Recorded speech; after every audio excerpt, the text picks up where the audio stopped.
다 나와 있고요. 여러분들 혹시 프린트가 없으신 분들은 지금 손을 들고 계시면 프린트를 좀 나눠주시기 바랍니다. 예, 정시우 전사님께 좀 나눠주세요. 저 기세 형제도 나눠주시고 여기 윤영 자매한테도 좀 나눠주시고 앞쪽으로도요. 손을 좀 들어주시기 바랍니다.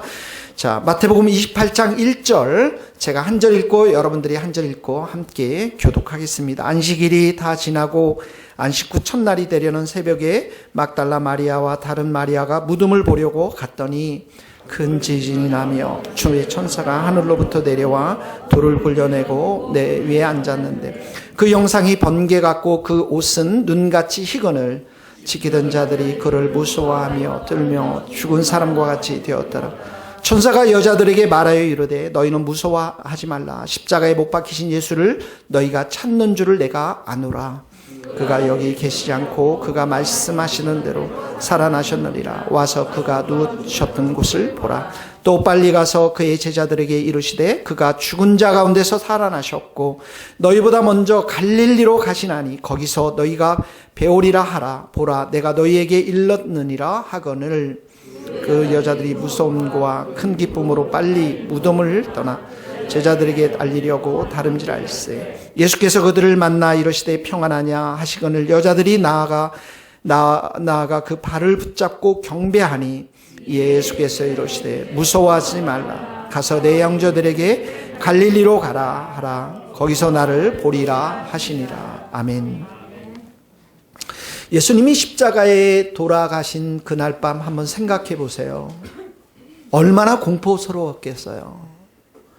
3년 동안 사랑을 나누었던 그 예수님이 처절하게 채찍이 맞으면서 얼마나 공포스럽고 특별히 제자들은 얼마나 좌절되고 절망스럽고 두렵고 떨리던 시간이었는가 한번 상상해 보십시오.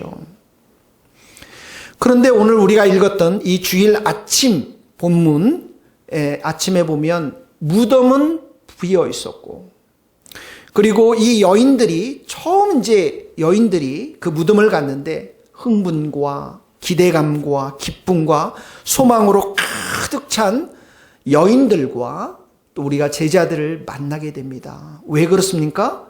예수님이 살아나셨기 때문입니다. 할렐루야. 예수님이 살아나시고 우리와 함께 하시는 줄 믿습니다. 막달라 마리아가 무덤을 갔습니다. 천사가 있습니다. 큰 지진이 나고 천사가 큰 돌을 이렇게 옮겼고 굴 속에다가 시신을 넣는 거니까. 그리고 그 천사의 모습이 번개 같고 그리고 하얀 옷을 입었고 여자들은 너무나도 무서웠고 그 굴을 지켰던 경비병들은 아주 죽은 사람처럼 되어 있는 모습으로 이렇게 부활의 아침을 맞습니다. 그래서 천사들이 말하죠. 무서워하지 말라. 그가 살아나셨느니라. 그랬더니 이 여자들이 너무나도 큰 기쁨과 한편으로는 거의 믿기지 않는 그런 마음, 너무 무서운 마음, 큰 기쁨으로 제자들을 향해서 지금 달려가고 있는 그런 말씀들이 오늘 우리가 읽었던 말씀들입니다. 기억하십시오. 부활의 첫 기쁨을 누구에게 주셨다고요? 여자들에게 주었어요. 강준정 집사님 분발하셔야 되겠습니다. 우리가 그렇죠? 네. 금요일 밤에 성경에 보면 제자들이 다 예수를 버리고 도망갔더라. 이렇게 기록하고 있습니다. 그리고 이 제자들은 너무 무서워서 너무 두려워서 문을 잠그고 이제 그들의 모든 소망이 다 끊어졌다라고 생각하고 있었습니다. 근데 그 자리에 오늘 본문 말고 다른 본문에 보면 그 제자들이 있는 그 자리에 예수님이 나타나십니다.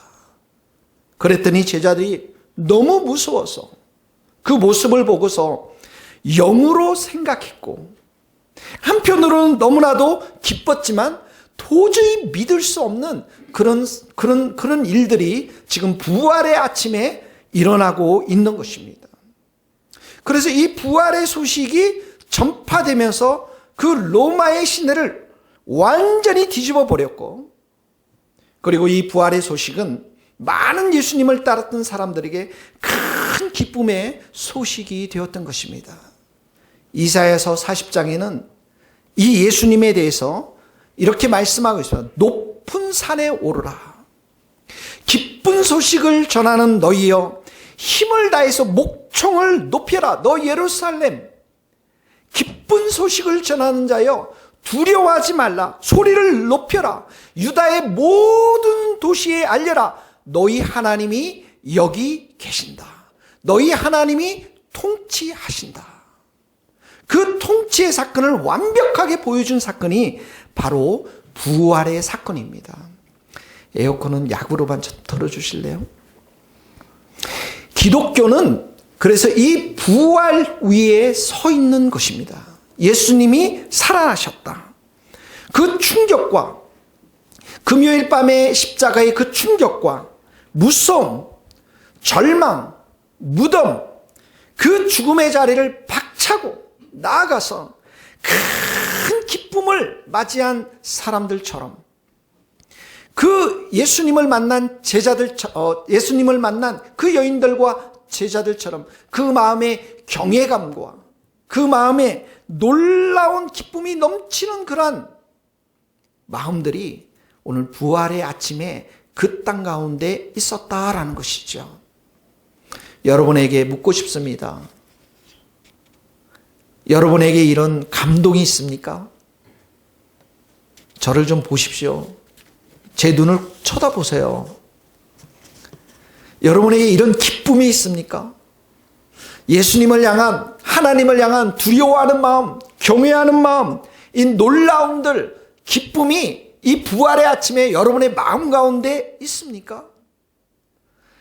예수님은 2000년 전에 살아나셨고 지금도 살아계신 줄 믿습니다. 부활의 예수님이 우리와 함께 계시면 우리에게 힘을 주시고, 그 부활의 예수님께서 능력을 주시고, 우리가 기도할 때 기도에 응답해 주시고, 우리의 예배 가운데 이 자리에 임재해 주셔서 우리의 마음을 만지시고, 우리의 영혼 가운데 충만한 은혜를 주시고, 또 믿음도 더 큰 믿음으로 우리 가운데 역사해 주시고 힘이 솟고 열정이 살아나게 될 줄로 믿습니다. 그래서 교회는, 기독교는 예수님이 살아나셨다, 예수님이 살아계신다, 이 부활이 우리 신앙과 믿음의 삶의 중심에 놓여 있는 것입니다. 부활 전에 우리는 고난주간을 맞습니다. 일주일 정도. 그리고 십자가를 묵상합니다. 우리의 죄를 회개합니다. 그리고 부활절을 맞습니다. 근데 부활절은 딱 하루입니다. 성탄절 생각해 보십시오. 예수님의 탄생은 12월부터 교회가 준비합니다. 12월 내내 예수님의 탄생을 즐거워합니다. 기뻐합니다. 캐롤송도 부르고, 그리고 기뻐하는 축하의 그러한 일들이 많이 벌어지는 것이죠. 교회 안에서. 그런데 예수님의 부활은 하루만 딱 이렇게 기억하고 있는 거예요. 근데 사실은 초대교회와 이 지금 예수님을 만난 제자들과 그리고 여인들 초대교회는 이 부활절이, 부활의 이 소식이 그들의 신앙과 교회의 중심으로 되어 있었다라는 것이죠. 여러분, 원래 교회는 예배를 안식일, 토요일에 드렸습니다. 근데 예수님이 주일 아침에 부활하지 않았습니까? 그러니까 예배, 이 안식일을 토요일에서 주일로 옮긴 거예요. 그래서 이 제자들과 여인들이 가는 곳곳마다 예수님의 복음, 십자가를 전했을 뿐만 아니라 예수님이 살아나셨다, 부활의 기쁜 소식을 사람들에게 전했던 것입니다. 사랑하는 성도 여러분, 우리는 예수님의 부활을 다 믿습니다. 십자가 사건도 믿습니다. 그런데 중요한 것은 이 부활하신 예수님이 내 마음 가운데 계시는데, 여러분의 삶 가운데서 예수님을 지금 중심으로 모시고 살고 있는가? 십자가 다 알고 있습니다. 재용서 다 알고 있어요. 부활 소식 다 알고 있습니다. 다 믿습니다. 그런데 다시 살아신 그 예수님을 내 마음 가운데 모시면서 매일매일 24시간 365일 예수님과 동행하고 있는가? 바울이 이렇게 고백합니다. 우리가 사방을 우겨쌈을 당하여도 쌓이지 아니하며 답답한 일을 당하여도 낙심하지 아니하니. 여러분, 우리가 어떻게 사방으로 우겨쌈을 캄캄하게 우겨쌈을 당했는데 쌓이지 않고 답답한 일을 당했는데 내가 낙심하지 않습니까? 낙심하지 아니하며 어떻게 이렇게 살 수가 있습니까, 여러분? 여러분, 한 주간 동안도 삶을 한번 돌이켜보세요. 여러분 삶 속에서 낙심이 있었을 것입니다. 근데 우리가 그런 삶들을 어떻게 이렇게 살지 않는다라고, 낙심하지 않는다라고 담대하게 말할 수 있습니까? 바울의 마음 가운데 예수님을 모시고 살았기 때문에 그렇습니다. 여러분의 마음 가운데 부활의 주님을 모시고 살면 낙심하지 않게 될 줄로 믿습니다. 내 인생의 배에 예수님을 모시고 살면, 예수님을 모시고 가면, 제자들이 그 배 속에 광풍을 맞았지만, 그 배가 광풍, 아주 미친 바람을 바닷 가운데서 맞이했지만 그 배 안에 예수님을 모시고 가셨기 때문에 예수님이 일어나서 말씀하십니다. 바람을 꾸짖으시며 바다들어 이르되 잠잠하라 고요하라 하시니 바람이 그치고 아주 잔잔하여지더라. 내가 예수님 알고 내가 부활의 소식도 다 믿고 있는데 중요한 것은 그 예수님을 내 마음 가운데 지금 모시고 살고 있는가.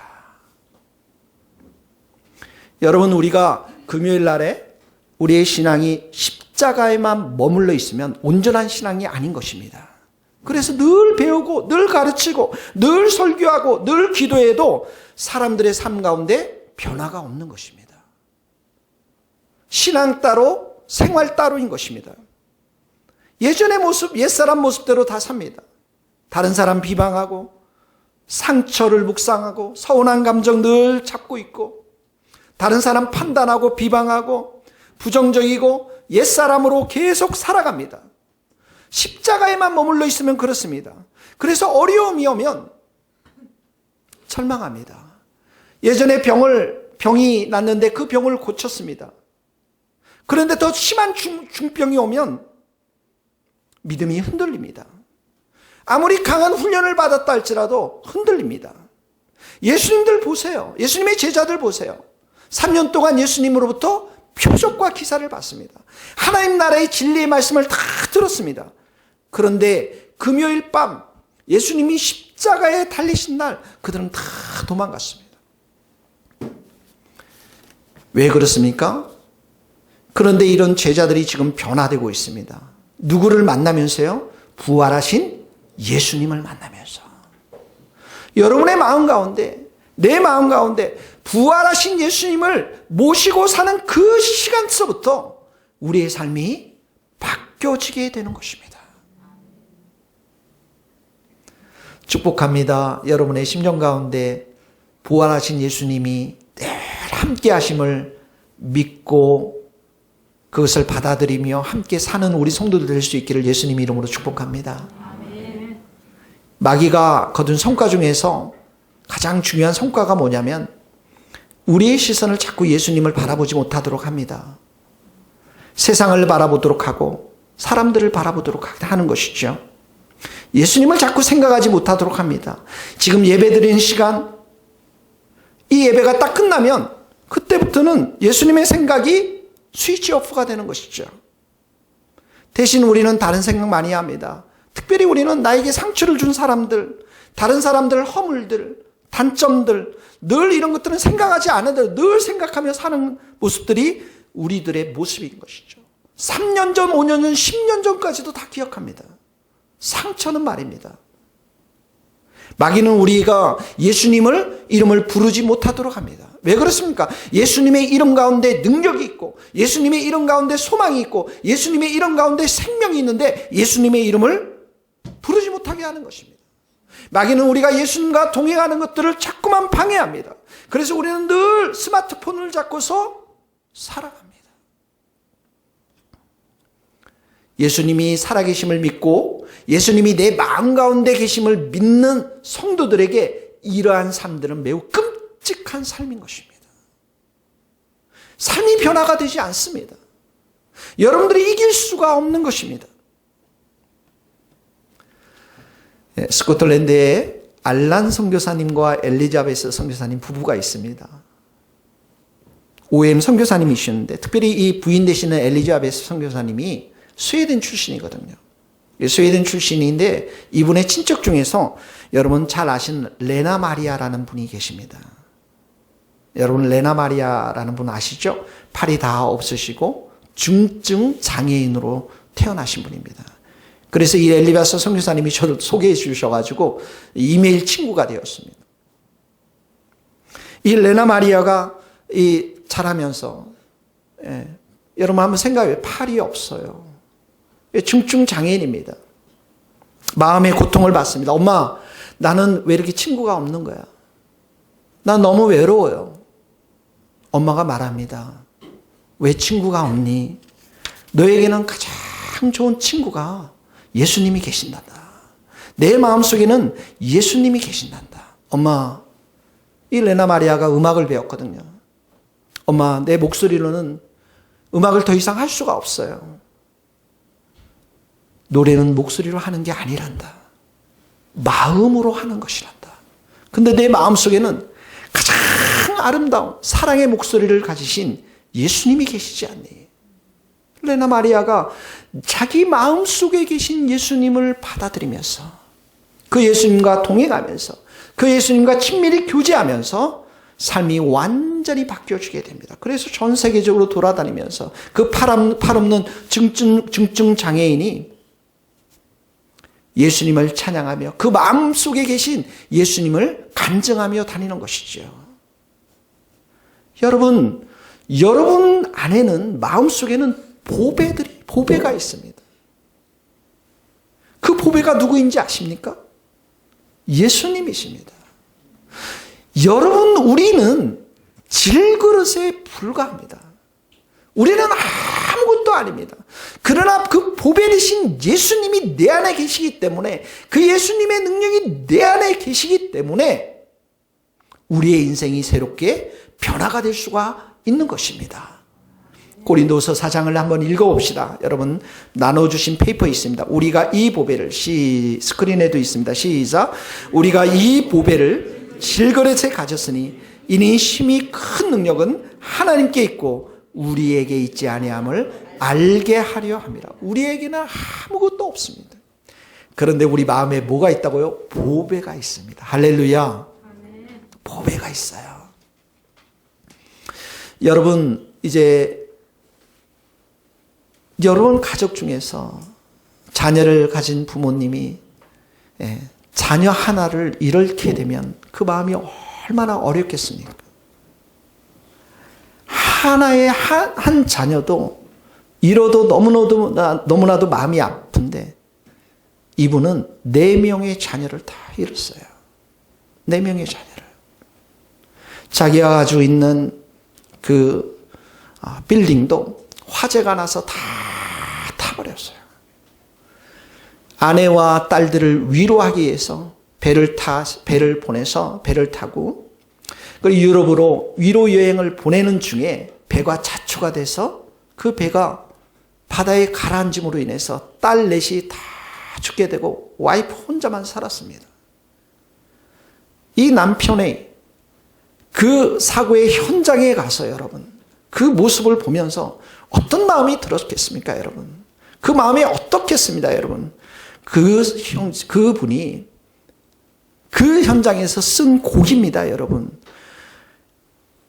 내 평생에 가는 길 순탄하여 늘 잔잔한 강 같든지 큰 풍파로 무섭고 어렵든지 나의 영혼은 늘 편하다. 내 영혼 평안해. 내 영혼 평안해. 내 영혼 평안해. 4명의 딸을 잃었어요, 여러분. 근데 그 마음이 어떻게 편했겠어요, 여러분. 근데 예수님이 그 마음 속에 계시기 때문에, 예수님께서 주시는 그 위로가 지금 당한 슬픔보다 훨씬 크기 때문에, 예수님의 평안이 그 마음 속에 있는 고통보다도 훨씬 더 크기 때문에 이런 찬송가를 지을 수가 있는 것입니다. 스페포드의 이야기입니다. 사랑하는 성도 여러분, 우리 마음 가운데 보배 대신 예수님이 계신 줄 믿습니다. 부활절의 최고의 선물입니다, 여러분.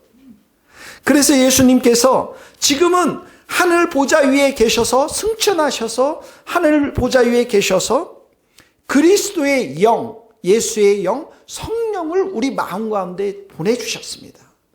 그래서 성경은 어떤 본문에서는 우리 마음 가운데 예수님이 계시다라고 말씀하시기도 하고, 어떤 본문에서는 우리 마음 가운데 성령님이 계신다라고 기록한 본문들이 있어요. 똑같은 말씀입니다.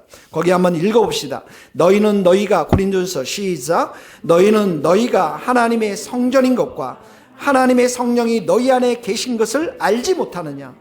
예수 그리스도께서 너희 안에 계신 줄을 너희가 스스로 알지 못하느냐.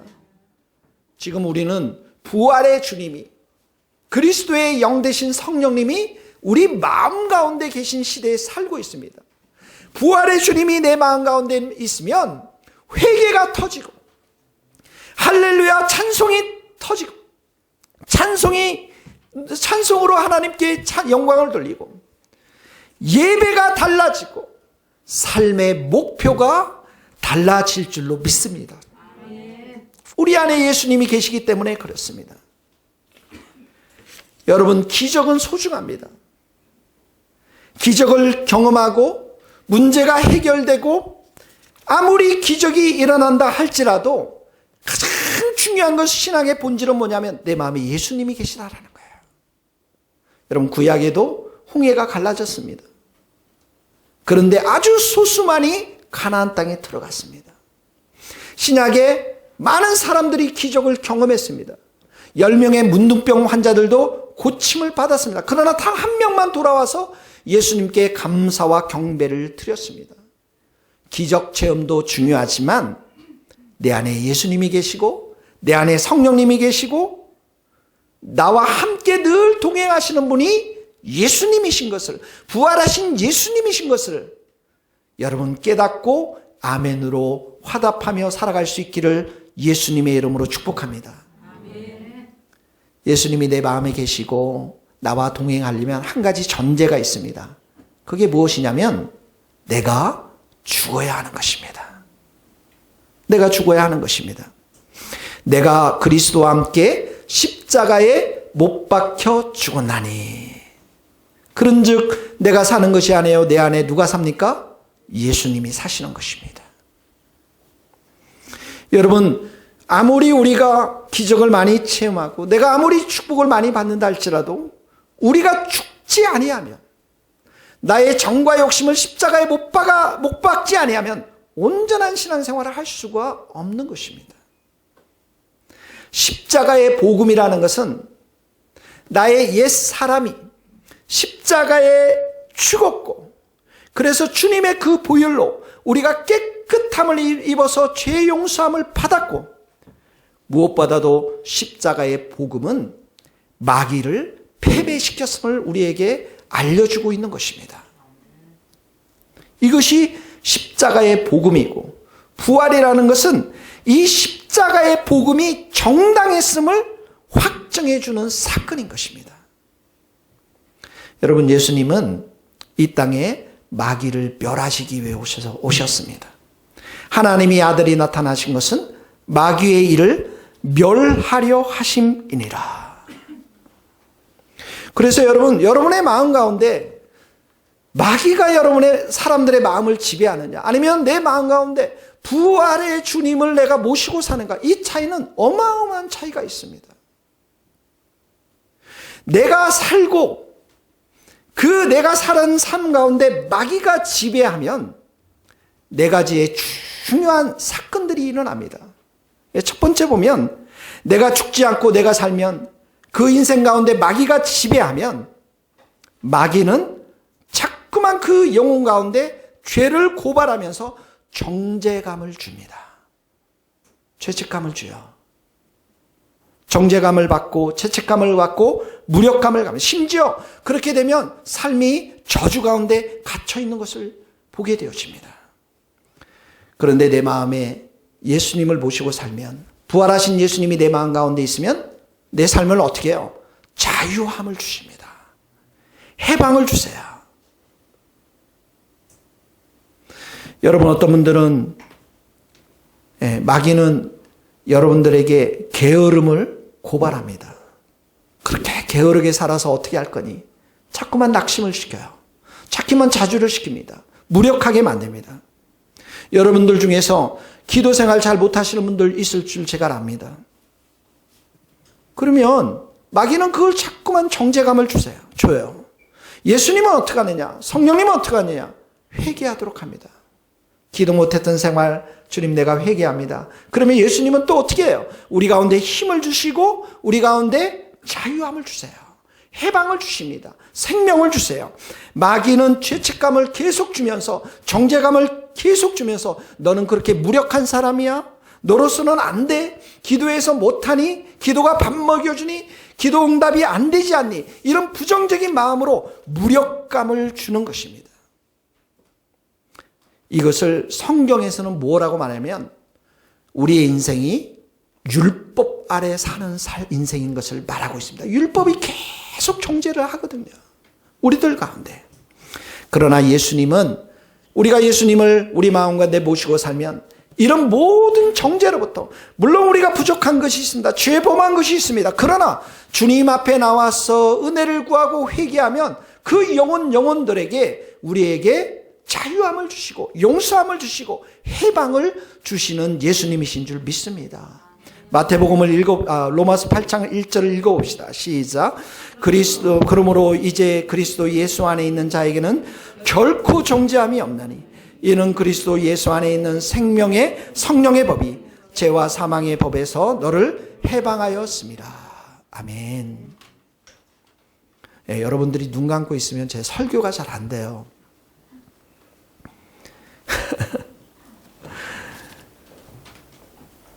여러분, 가늠한 여인이 이렇게 왔을 때 예수님이 뭐라고 말씀했습니까? 나도 너를 정죄하지 아니하나니, 다시는 죄를 범하지 말라.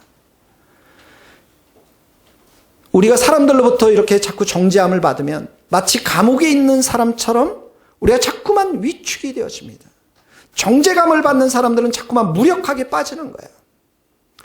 근데 예수님은 우리 가운데 자유를 선포해 주면서, 마치 여러분 창공을 나르는 새들을 보십시오.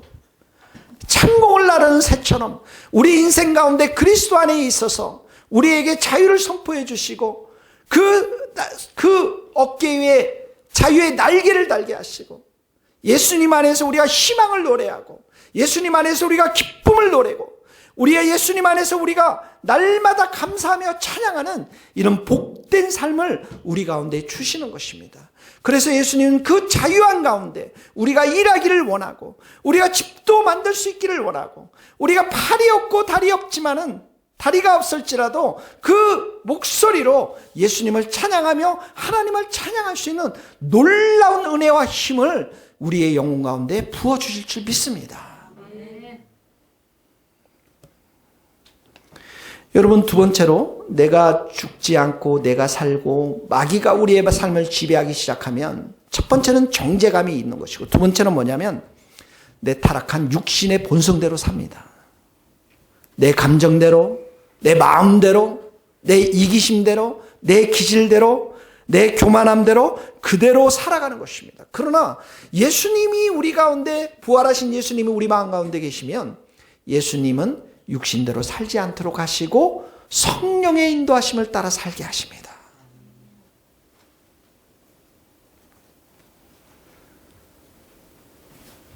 우리 아내가 좀 속상할 때가 있을 것입니다.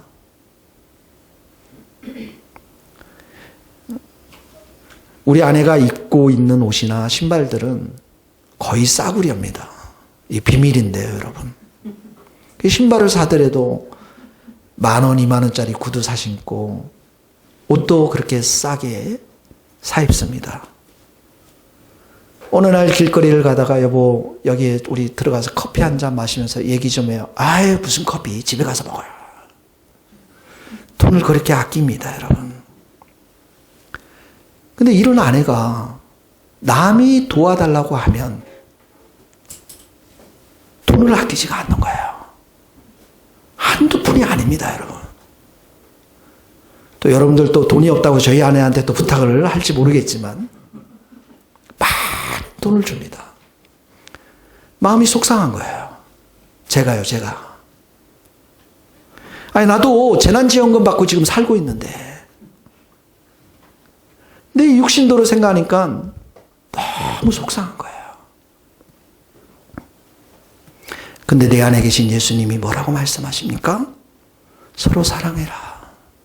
내가 너희를 사랑한 것 같이 너희도 서로 사랑해라. 너희가 서로 사랑하면 이로써 모든 사람이 너희가 내 제자인 줄 알리리라. 내가 너희를 사랑한 것 같이. 예수님은 가장 귀한 생명을 주셨잖아요. 사랑하라는 거예요. 성령님께서 계속 사랑하는 거죠. 예수님이 성령님을 따라 살아가는 거예요. 그러면 육체의 욕심을 이루지 아니하리라. 성령의 엘 따라 사는 열매, 첫 번째 열매가 뭡니까? 사랑입니다. 사랑과 희락과 평과 사랑. 내 마음에 예수님이 계시면 도저히 참을 수 없는 분노를 꺾게 됩니다. 예수님이 그렇게 하세요. 예수님이 내 마음을 모시고 살면 도저히 내가 해결할 수 없는 게으름 이기게 하십니다. 예수님이 내 안에 모시고 살면 참고 인내하게 됩니다. 예수님은 내 마음 가운데 계시면 다른 사람의 처지와 그 사람의 형편들을 이해하게 하고 불쌍히 여기는 마음을 주시는 것입니다. 여러분, 세 번째로 내가 죽지 않고 내가 살고 마귀가 내 삶 가운데 지배하기 시작하면 첫 번째는 정죄감이고 두 번째는 육신대로 살게 하시고 세 번째는 세상을 사랑하도록 하게 합니다. 예수님을 모시고 살면 하나님을 사랑하게 하세요. 하나님의 뜻에 초점을 맞추게 합니다. 여기 세상이라는 것은 여러분 하나님이 없는 세상을 말하는 것입니다. 세상의 유행과 풍조를 좋아하고 그렇게 살게 만듭니다. 예수님을 내가 따르면서 가장 힘들었던 게 뭐냐면, 가장 두려웠던 게 뭐냐면 너무나도 친한 친구들과 다 단절되는 것입니다. 그때 그 친구들과 함께 술을 마시고 밤새 대화를 나누고 커피를 마셨던 정말 평생 갈 것 같은 그런 친구들이었습니다. 근데 예수님을 만나고 나서부터, 예수님이 진실로 내 삶 가운데 오기 시작하면서부터 그 친구들과 제 삶의 관심과 생각들이 너무나도 차이가 있다는 것을 발견하게 됩니다. 저는 하나님이 너무 좋습니다. 예수님이 너무 좋습니다. 예수님을 사랑하고 하나님을 사랑하는 친구들이 너무 좋은 것입니다. 그들의 기도도 내가 정말 배우고 싶고 그들 안에 있는 예수님을 나도 함께 배우면서 그런 은혜들을 나누고 싶은 것입니다. 그래서 예수님이 내 마음에 점점점 계시니까 이런 친구들과 점점점 멀어지게 되었습니다. 예수님이 내 마음에 계시면 세상의 풍조와 유행을 따라가는 삶이 아니라 하나님이 기뻐하시고 선한 뜻이 무엇인지 그것을 분별해서 살아가게 되는 것입니다. 부활의 주님이 내 마음에 계시면 그렇다라는 것이에요. 내가 죽지 않고 내가 살고 마귀가 내 삶을 지배하기 시작하면 정죄감에 빠지고 육신대로 살고 세상을 사랑하며 마지막에 우리의 인생을 멸망과 죽음으로 데려갑니다. 마귀는 죽음의 권세를 가지고 있어요. 그러나 예수님을 내 안에 모시고 살면 어떡합니까? 예수님이 이 마귀의 권세를 십자가로 패배시키지 않았습니까? 부활로 사망의 권세를 깨트리지 않았습니까? 그래서 여러분, 마귀는 우리를 볼 때 건드리지 못합니다. 왜 그렇습니까? 우리 안에 예수님이 계시기 때문에 그래요. 마귀야, 우리 건드리지 못합니다. 부활의 주님을 내가 모시고 살면 절대 우리를 건드리지 못해요. 우리를 두려워하는 것이 아니라 우리 안에 계시는 예수님을 보면서 두려워하는 것입니다. 그래서 여러분, 우리는 지금도 두려워하지 않습니다. 예수님이 부활하셨고 우리도 죽으면 부활하게 될 줄로 믿습니다. 죽음과 사망의 권세를 완전히 깨트려 버렸습니다. 그래서 죽음이라는 것은 뭐냐면 영원한 세계로 들어가기 위한 관문에 불과한 것입니다. 죽었을 때 뜨거운 물에 들어가서 너무 두려워하지 않기를 바랍니다. 영원의 세계로 나아가기 위한 문에 불과한 것이에요. 그래서 여러분, 바울이 그러잖아요. 사망아, 사망아, 죽음의 권세야, 네가 쏘는 것, 그 독침이 어디 있느냐? 예수 그리스도로 말미암아 우리는 승리하리라. 우리 한번 읽어봅시다. 고린도서 15장 55절 있나요? 같이 읽겠습니다. 사망아, 시작. 사망아, 너의 승리가 어디 있느냐? 사망아, 내가 쏘는 것이 어디 있느냐? 우리 주 예수 그리스도로 말미암아 우리에게 승리를 주시는 하나님께 감사하노니. 할렐루야. 여러분, 부활의 주님이 우리 마음 가운데 계심을 믿습니다. 마귀는 우리에게 정죄감을 줬지만 예수님은 부활하셔서 우리에게 자유와 해방을 선포하셨습니다. 마귀는 우리에게 육신대로 살게 하지만 예수님은 우리에게 성령의 인도하심을 따라서 살아가게 도우십니다. 마귀는 우리에게 세상을 사랑하도록 유혹하지만 그러나 예수님은 우리 가운데 오셔서 하나님을 사랑하도록, 하나님의 뜻을 순종하도록 도우십니다. 마귀는 우리에게 멸망과 죽음의 세계로 인도하지만 그러나 예수님은 우리를 부활의 세계로, 영생의 세계로 인도하시는 줄 믿습니다. 그러니까 마귀가 결정적으로 패배한 것은 바로 이 십자가 위에서 패배한 거예요. 십자가로 인해서 우리가 죄의 용서함을 받고 그리고 마귀가 패배합니다. 부활은 이 예수님이 이루신 이 구원의 사역이 완전한 승리의 사건임을 확정하는 사건이었어요. 그래서 우리는 이 부활의 아침에 우리 자신에게 질문해야 됩니다. 여러분 마음 가운데 예수님이 살아계십니까? 나는 죽고 내 안에 예수님으로 지금 살고 있습니까? 이것이 우리들이 부활의 메시지를 주신, 부활의 승리의 소식을 주신 예수님께서 우리 자신들에게 질문하는 질문인 것입니다. 그러니까 이 말씀에 비추어 보면 회개라는 게 무엇입니까? 회개는 살인하고 강간하고 강도짓하는 것만이 죄가 아니라 내가 주인 되어서 살았던 그 삶을 회개하는 것이에요. 내가 주인 돼서 내 마음대로, 내 생각대로, 내 감정대로, 내 식대로 살아왔던 것, 이 모든 것들을 회개하고 예수님을 나의 주로 모시며 사는 것, 이것이 바로 회개의 삶이고 이것이 바로 기독교의 핵심인 줄 믿습니다. 사랑하는 성도 여러분 축복합니다. 부활의 주님을 여러분의 마음 가운데 모시며 살 수 있기를 예수님 이름으로 축복합니다. 사랑하는 성도 여러분, 제자들과 이 여인들은 성금요일 십자가에 머물러 있지 않고 부활의 세계로 나아갔습니다. 우리 인생이 십자가 안에만 머물러 있으면 자기 문제만 골똘히 빠져 있습니다. 자기 문제만.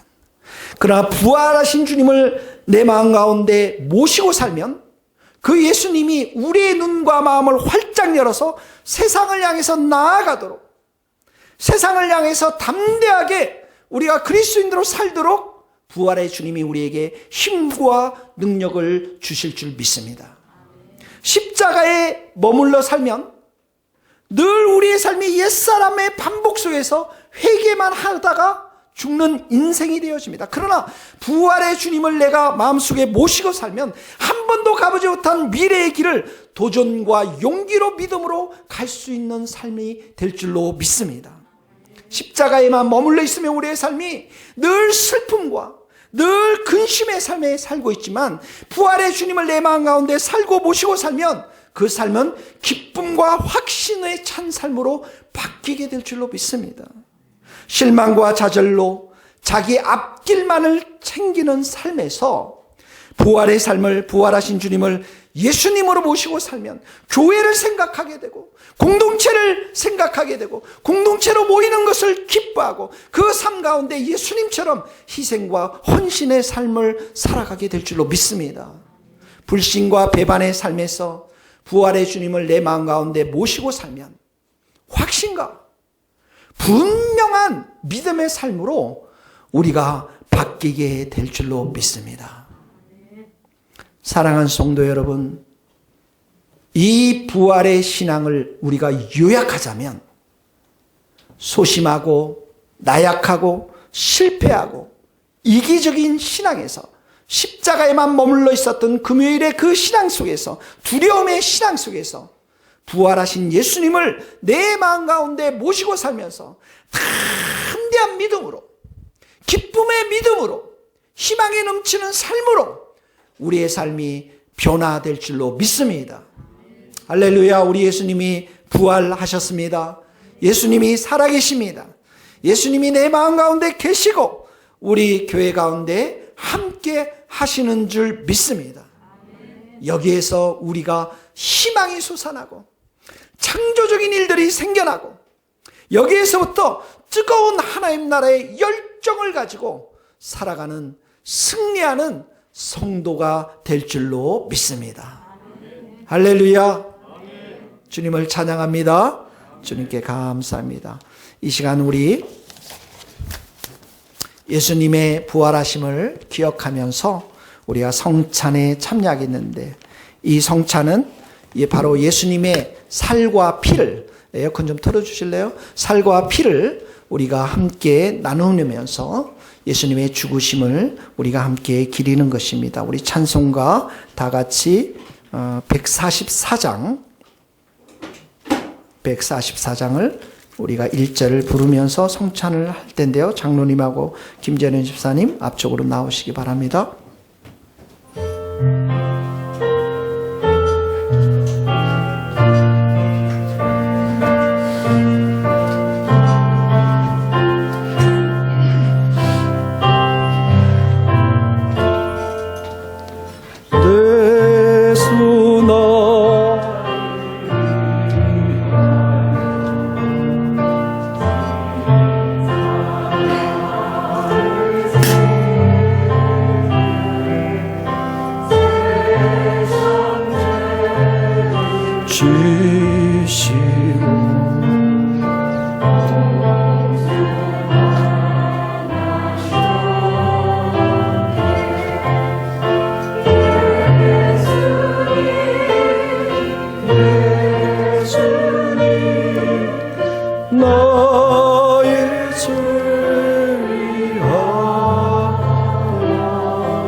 오